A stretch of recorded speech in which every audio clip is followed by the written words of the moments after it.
teach very well or any of that. But actually what I would say is I have got huge amounts from there. If you follow the right people, so you get, just set up a Twitter account, follow the chief social workers, and it will come to your phone. And I see so much stuff just flick on my phone really quickly. That's how I've kept in touch, and it's a quick way. And of course, once you've done that, you can count that as your CPD. So if you understand those things, if you've read those things, you can count that as CPD. But it's finding, if you search the right people, you don't then have to go off and look for stuff, it comes to you. That's what I've found. So, and for students have said to me that most social work academics are on Twitter now, and if you contact them directly, that they'll give you some stuff. And I have contacted people directly and they've sent me links to their research and journal articles, so I don't have to sift. So I do think it's pretty useful. Thank you. Emily, are you part of Yellow Group? Yes. Okay, and have we got other questions from Yellow Group? Bridget? I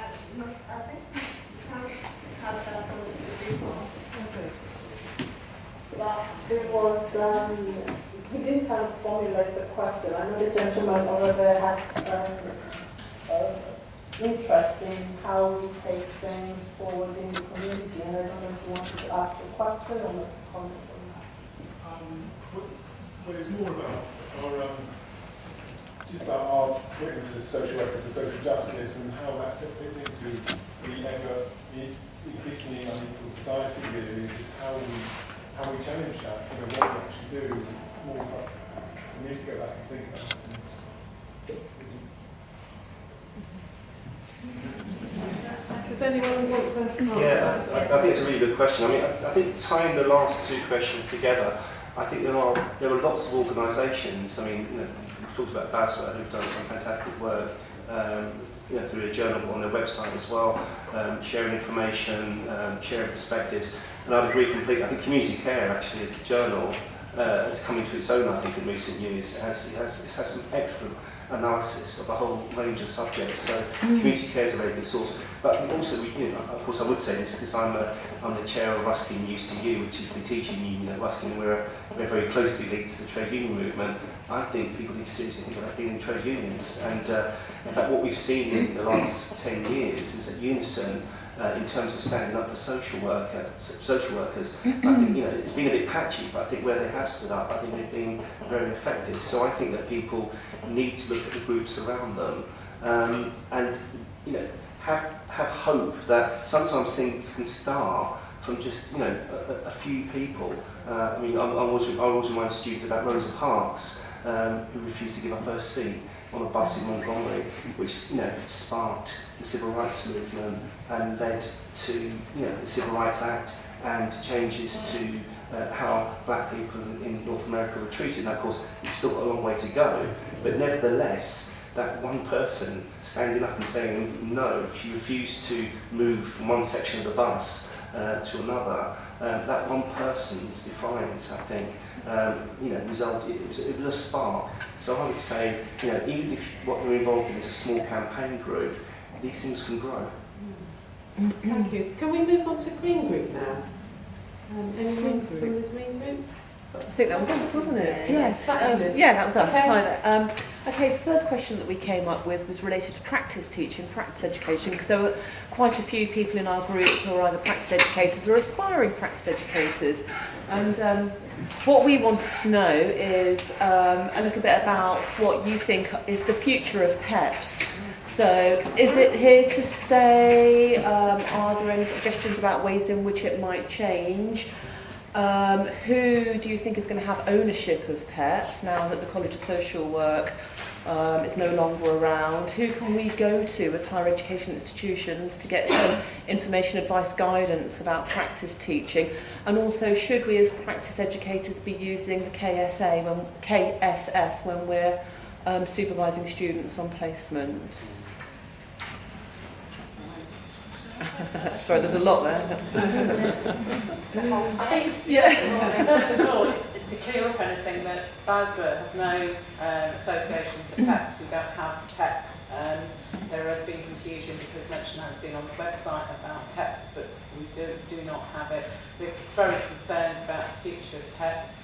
and we've been linking with other agencies such as Skills for Care, working on the practice development education documents and guidance that people may have remembered that was mainly about adults and supervisory roles within ASYE.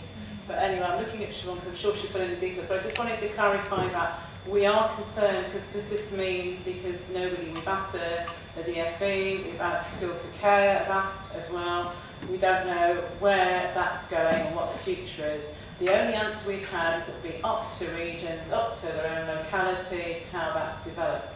Hand in hand with that, we know that Frontline's now developing their own academy, that's the Fast Track High Rick academic avenue for social work training, and they're developing their own academy with their own way of training their consultant practice educators. So that's the only information I have on that. Siobhan? I think I would question the future of PEPs the same, but only in the sense of I think a lot of local authorities across England are not really referring to it or utilising it. But I also think that that can lead to a lot of problems, and it has done certainly where I am. Someone was assumed to have PEPs just because she's been a practice educator for a long time, but when we actually looked at it, she didn't. She'd had no qualification. I don't think she was a medical practice educator, but that's a side of it. But I would say I don't know what the future of it is. I know where I'm involved in a teaching partnership, and that's very much the future where the government is putting the money. I'm not necessarily thinking it's the right place, but I've got involved in one, just to see. And we set up a new practice educator programme where the PEPs are there, but they're combined, so it's not 2 stages, it's not stage 1, stage 2, we've combined the 2. And I think what I've seen a lot of people comment on is having 2 separate stages is too much. And so I do think that we need to think about that and how we make it more straightforward. But likewise, I also think you can't become a practice educator from just working with 1 student, so I kind of get that, but I don't think there's any reason why you can't work with 1 student and then become a kind of practice educator with some kind of license thing for your next one. I think stage 1, stage 2, slowing it down, taking 2 or 3 years, some universities are saying, to become a practice educator is too much, because I think being a practice educator is a huge commitment to ask people to do, and I don't think we should put too many hurdles in people's way, and I think the PEPs has been used as a hurdle. So I'm toying myself with how I feel about PEPs. I think we need good quality practice educators who have good quality training and good quality support, and the most important thing is that they're given time as part of their working arrangements to be a practice educator. I think that's the most important thing, because there's a bit of where it's almost like, well, you can have a student but don't expect to have any time given to you for that, and it's kind of you're doing it all in your own time, and that's problematic for everybody, I think. And I think if we don't have students, if we don't work with students, where's the future of social work going to be? We all need to work with students, don't we? So, I don't have any answers because I don't think there are any out there, but what I'd say is I think we should get rid of the stage 1, stage 2 PEPs. Can I respond? Yeah, just because in Oxfordshire we run a Practice Educator Professional Standards Award, that is an Open University postgraduate certificate. It is 2 modules combined.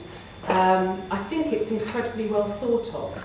And I suppose I'm a bit like Siobhan, is that I qualified when I was 22 as well, and I'm a bit older than you, but it's and I've been around for a long time, and I'm a great believer in that if you're doing things well and you're doing things of quality, you keep doing them and the world will come back to you. So we did enabling others, the world came back to us, we created PEPs out of that. I think that if PEPs is in a vacuum at the moment, it is just in a vacuum. We still need really well qualified practice educators who are well supported through the time that they are taking students for the first or second time, because that CPD, that continuing professional development, is really important.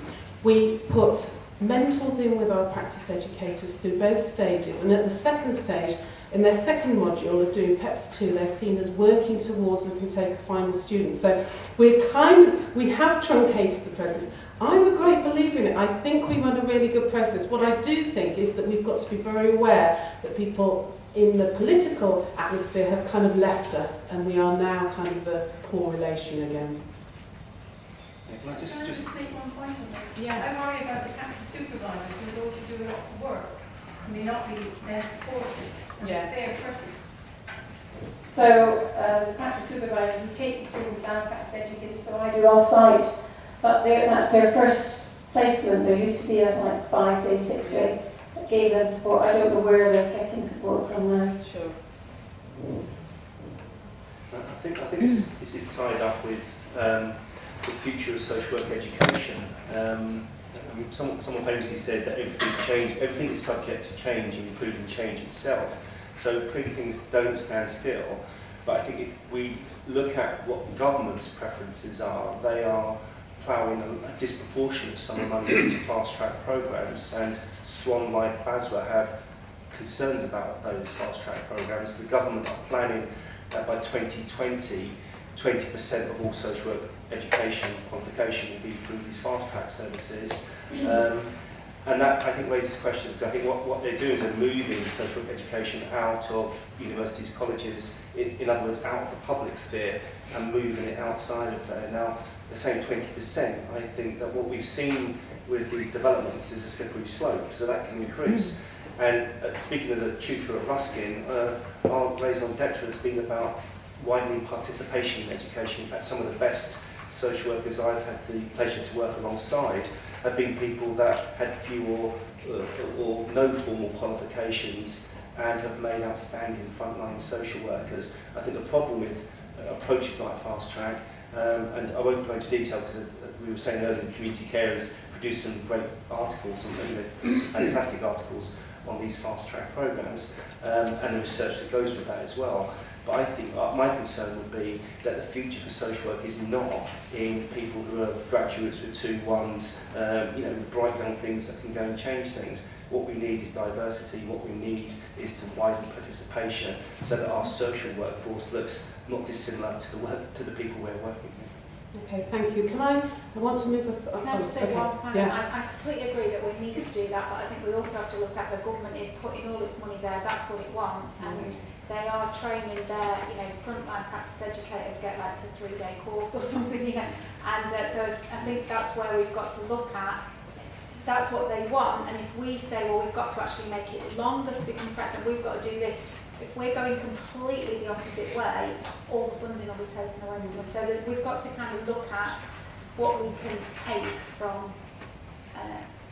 so that we can get our funding, so that we can challenge those programmes. I think we have to kind of look at what's so favourable about those programmes. Yes, what we don't like, we want to talk about, but we also need to be able to say, okay, if that's what you want, this is what we can do even better, actually.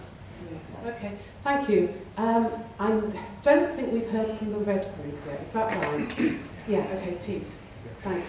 Yeah, we've talked an awful lot today about professional identity, and in our group we were exploring the aspect of shared ownership of the profession by us all, and the extent to which we're all signed up for this profession that we're part of.